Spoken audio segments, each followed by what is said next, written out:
Sadist మొగుడు episode 9. అమ్మ, నేను కాలేజ్కి వెళ్ళొస్తాను అని అంది ఉత్కల వంటింట్లో ఉన్న తల్లికి వినిపించేలా. వనజ చేస్తున్న పని ఆపి బయటకు వచ్చి, జాగ్రత్తమ్మా, అబ్బాయిలు ఏదో నెపంతో నిన్ను పలకరించాలని చూస్తారు.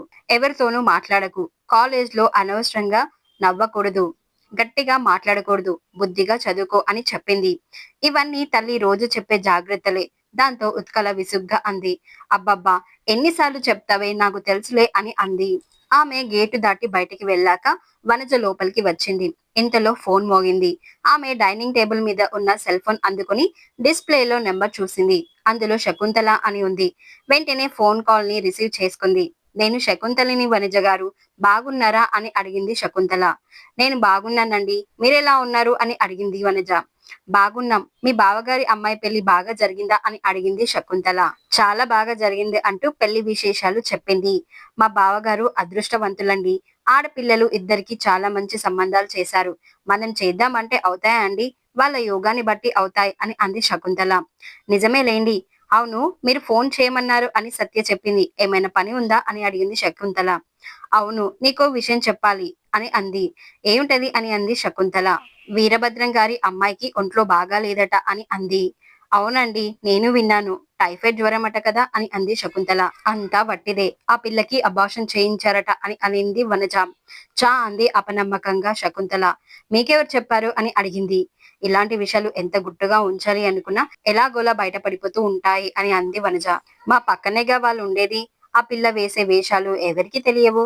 మొన్న మధ్య సినిమాకి వెళ్తే మా ముందు వరుసలో కూర్చుంది. పక్కనే ఎవరో అబ్బాయి. ఇద్దరు ఒకళ్ళ మీద మరొకరు పడిపోతూ నవ్వులు.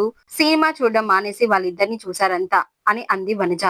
అవునా, వాళ్ళ చుట్టాల అబ్బాయి ఏమో వనజ గారు అని అంది శకుంతల. అమ్మాయి గురించి అలా మాట్లాడడం తనకి నచ్చలేదు. ఇదిగో పులి అంటే అదిగో తోక అనే మనస్తత్వం వనజది. అవును, చుట్టాలే. ఎవరైనా ఆ అబ్బాయి ఎవరైనా అడిగితే కజిన్ అని చెబుతుంది అని వెటకారంగా అంది.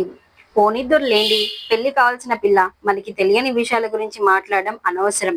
నిజంగా ఆ అమ్మాయికి జ్వరమే వచ్చిందేమో అని అంది శకుంతల. మీరు వట్టి అమాయకులు శకుంతల గారు.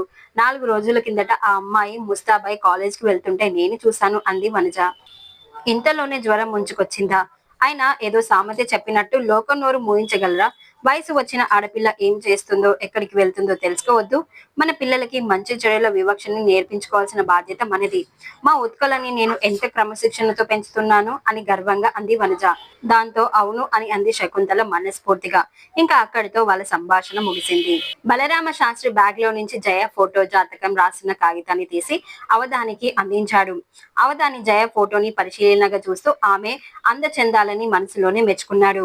మీ గోత్రం ఏమిటన్నారు అని అడిగాడు. బలరామ శాస్త్రి చెప్పాడు. మీ అన్నదమ్ములు ఎంతమంది, అక్క చెల్లెళ్ళు ఉన్నారా అని అడిగాడు. ఆయన తన తమ్ముల ఉద్యోగ వివరాలు, అక్క చెల్లెలకి ఎవరెవరు సంబంధాలు కలుపుకున్నది చెప్పాడు. 100 అబద్ధాలు ఆడి ఒక పెళ్లి చేయమంటారు, కానీ ఒక నిజం దాచి నా కూతురి పెళ్లి చేయడం నా అభిమతం కాదు. నిజాయితీ బయటపడుతుంది. ఆయన స్వరంలో గొంతు సవరించుకొని అన్నాడు. మా ఆఖరి చెల్లెలు మతాంతర వివాహం చేసుకుంది. మీకు ఆ విషయం వేరొకరి ద్వారా తెలియడం కంటే నేను చెప్తే బాగుంటుందని చెబుతున్నాను అని అన్నాడు. ఆయన మా చెల్లెలు ఎప్పుడు మా ఇంటి గడప దాటిందో ఆ రోజే మాకు దానికి సంబంధ బాంధవ్యాలు తెగిపోయాయి. ఈ విషయంలో మీకు అభ్యంతరం లేకపోతేనే మా సంబంధం గురించి ఆలోచించండి అని అన్నాడు. అవధాన్ని గంభీరంగా చూస్తూ అన్నాడు. మాకు వధువు జాతకం ముఖ్యం. వధువరుల జాతకాలు నొప్పితే గాని మేం పెళ్లి చూపులకి రాం అని అన్నాడు. సరే అని నేను వెళ్ళి వస్తాను, సెలవు అంటూ బలరామ శాస్త్రి ఆయనకి నమస్కరించి బయటకి వచ్చాడు. ఆయన వెళ్ళాక అవధాని భార్య బయటకి వచ్చింది. అమ్మాయి ఫోటో ఇలాగ ఇవ్వండి అని ఆయన చేతిలో నుంచి ఫోటో తీసుకొని పరిశీలనగా చూసింది. మరుక్షణ ఆడ ముఖం సంతోషంతో వెలిగిపోయింది. అమ్మాయి ముఖంలో లక్ష్మి కళ ఉట్టిపడుతుంది. ఈ అమ్మాయి నా కోడలైతే చాలు. మీరు కట్న కానుకల దగ్గర పేచి పెట్టి ఈ సంబంధాన్ని వద్దనకండి అని అంది. దాంతో అవధాని విచిత్రంగా నవ్వాడు. మన నిలువెత్తు ధనం పోసిన ఈ సంబంధం మనకి అక్కర్లేదు అని అన్నాడు. అదేమిటండి అందావిడ తెల్లబోతూ. ఆయన చెల్లెలు కిరస్తాని వాడిని పెళ్లి చేసుకుందట అని అన్నాడు. నిజమా? నీకెవరు చెప్పారు అని అందామే. ఎవరో చెప్పడం ఏంటి, ఆయన స్వయంగా చెప్పాడు అని అన్నాడు. ఇంకా నయం, దేవుడు మన యందు ఉండబట్టి ఆ విషయం ముందే తెలిసింది. వంశం ఎరిగి పిల్లను, వంగడం ఎరిగి గుడ్డుని కొనుక్కోమన్నారు. పిల్ల ఇంత అందంగా ఉంటే ఏంటి, వంశంలో మచ్చ ఉన్నాక ఎలా చేసుకుంటాం? ఇంకోటి పెళ్లి సంబంధానికి 500 తగిలేసి జాతకం చూపించడం ఎందుకు? జాతకాలు నప్పలేదని వాళ్ళకి ఫోన్ చేసి చెప్పండి అందావిడ ఫోటోని బల్ల మీద పడేస్తూ. అక్కడ శాస్త్రి గారు ఇంటికి వెళ్ళాక ఏమైందండి, అబ్బాయిని చూసారా, ఎలా ఉన్నాడు అని శకుంతల భర్తని మంచినీళ్ళు ఇస్తూ అడిగింది. అబ్బాయికి హైదరాబాద్ లో ఉద్యోగం, అమలాపురంలో లేడు అని అన్నాడు. అవునా, అతని ఫోటో అడిగి తీసుకురాలేకపోయారా అని అంది. అడగలేదు, ఆయన మా అక్క చెల్లెల వివరాలు అన్నదమ్ముల గురించి అడిగారు, నేను చెప్పాను అని అన్నాడు. అలాగే కావేరి మతాంతర వివాహం చేసుకుందని కూడా చెప్పాను అని అన్నాడు. ఏమిటి అని తేలి కుట్టినట్టు ఉలిక్కి పడింది. ఎందుకు చెప్పారు అని అడిగింది. బయటి వాళ్ళు ఎవరి ద్వారానైనా తెలియడం కంటే నేనే చెప్పడమే మంచిది అని అనిపించింది, అందుకే చెప్పాను అని అన్నాడు. అయితే మీ సంబంధానికి నమస్కారం, వెళ్ళి రండి అన్నారా అని పళ్ళు నూరుతూ అంది శకుంతల. లేదు, జాతకం నప్పితే పెళ్లి చూపులకి వస్తామన్నారు అని అన్నాడు. మన సంబంధం వాళ్ళకి వద్దని మీ ముఖం మీద చెప్పలేక అలా చెప్పి ఉంటారు. జాతకాలు నప్పలేదని ఫోన్ చేస్తారు చూడండి, మీకు అసలు తెలివితేటలు లేవేంటండి? కావేరి పెళ్లి చేసుకుని వెళ్ళిపోయాక మనకి ఆమెకి సంబంధం ఏముంది?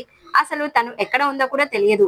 మనకి తనకి రాకపోకలు గాని ఉత్తర ప్రత్యుత్తరాలు గాని లేవు కదా అని అంది. ఆయన 100 అబద్ధాలు ఆడి ఒక పెళ్లి చేయమన్నారు, అదేదో పెద్ద ఘనకార్యం చేసినట్టు చెబుతారా అంటూ శకుంతల నుదురు బాదుకుంది.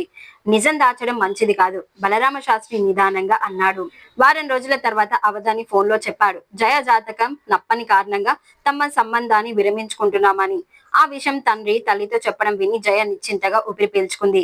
మరి జయ ఎందుకలా కంగారు పడుతుంది? పెళ్లి అనగానే తను కూడా వేరే ఎవరినైనా ప్రేమించిందా? అది తెలుసుకోవాలంటే నెక్స్ట్ ఎపిసోడ్ వినాల్సిందే. ఈ వీడియో నచ్చితే లైక్ చేసి, షేర్ చేసి, సబ్స్క్రైబ్ చేసుకొని ఈ వీడియో మీద మీ అభిప్రాయాన్ని కామెంట్ బాక్స్ లో కామెంట్ చేయండి.